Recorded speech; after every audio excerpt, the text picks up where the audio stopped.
Good greetings and good afternoon. How are you? I hope you're doing good. I'm good too. I've been thinking about life,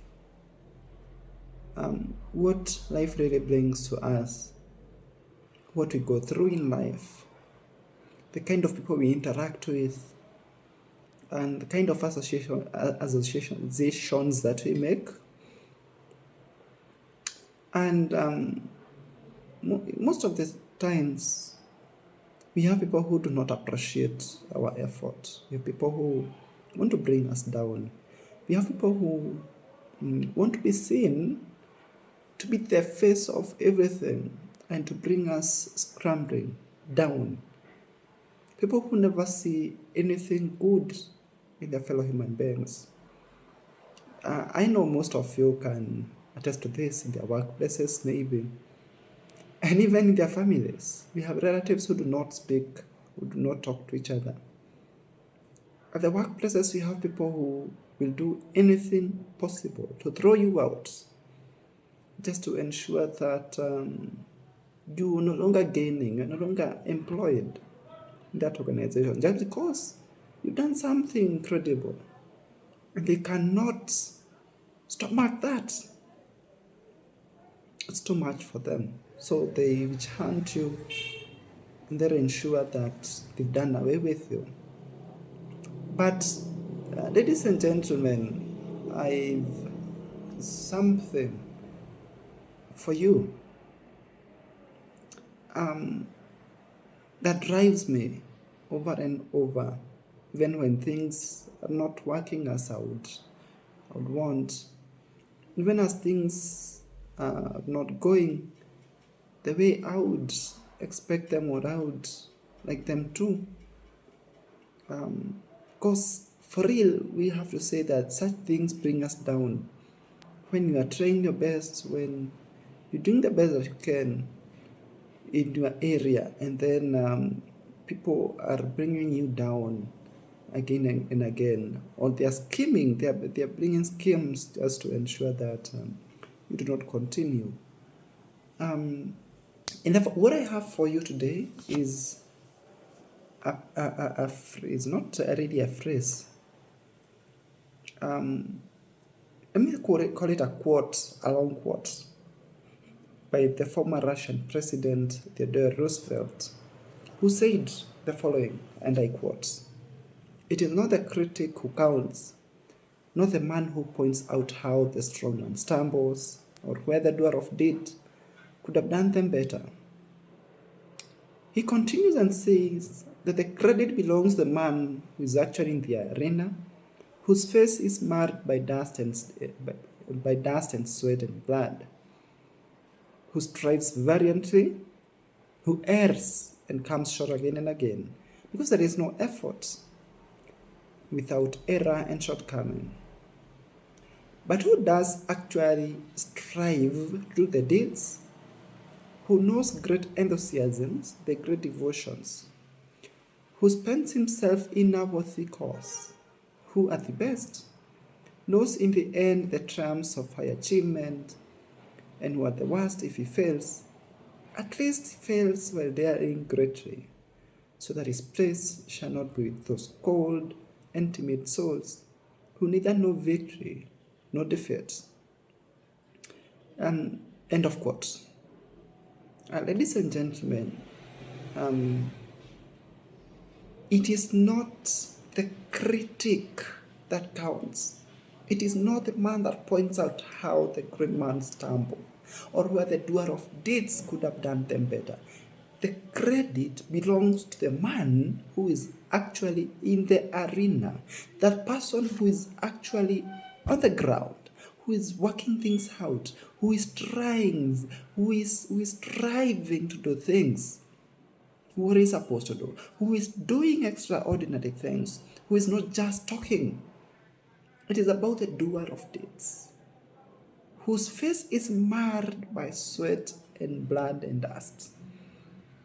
That you've tried your best. You see, when you get to a point when your face is marred by dust, by sweat, you've done your best. You know, when you're working in a field, and when you've done intense exercises, the blood is bumping, the sweat is oozing, and you're fatigued.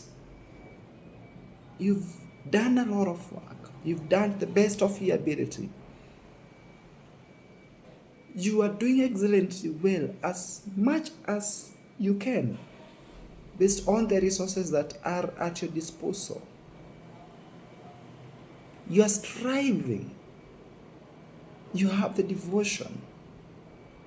You're devoted to lead a certain course, to do something extra in your life. That is what matters.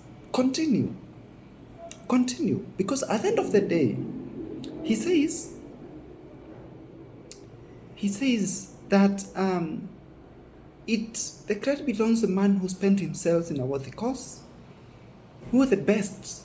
Listen, who at the best knows in the end the triumph of great achievement, and who at the worst, if he fails, at least he fails while daring greatly, so that his place shall never be with those cold and timid souls who neither know victory nor defeat.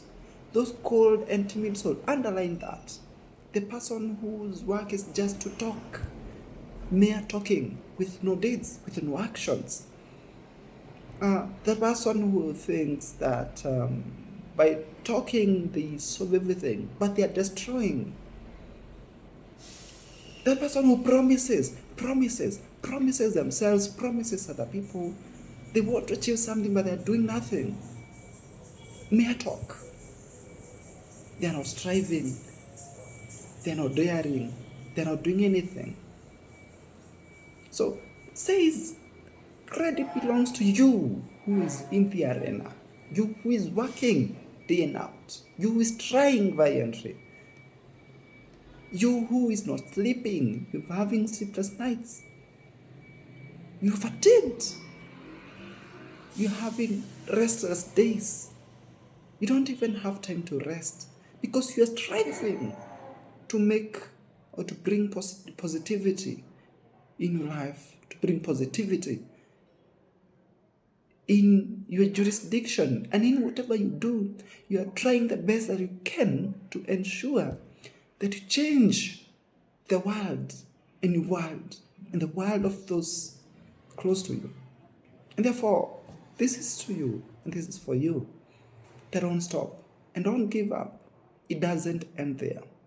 No matter how people criticize us, no matter how people talk, no matter how people point fingers at us, as long as you're doing the best that is within your ability, what you are capable of, as long as you are unleashing your potential, I tell you for sure that at the end of the day, you stand a better place than that person who is just talking, than that person who is just there and not doing something so much meaningful to the world and to themselves.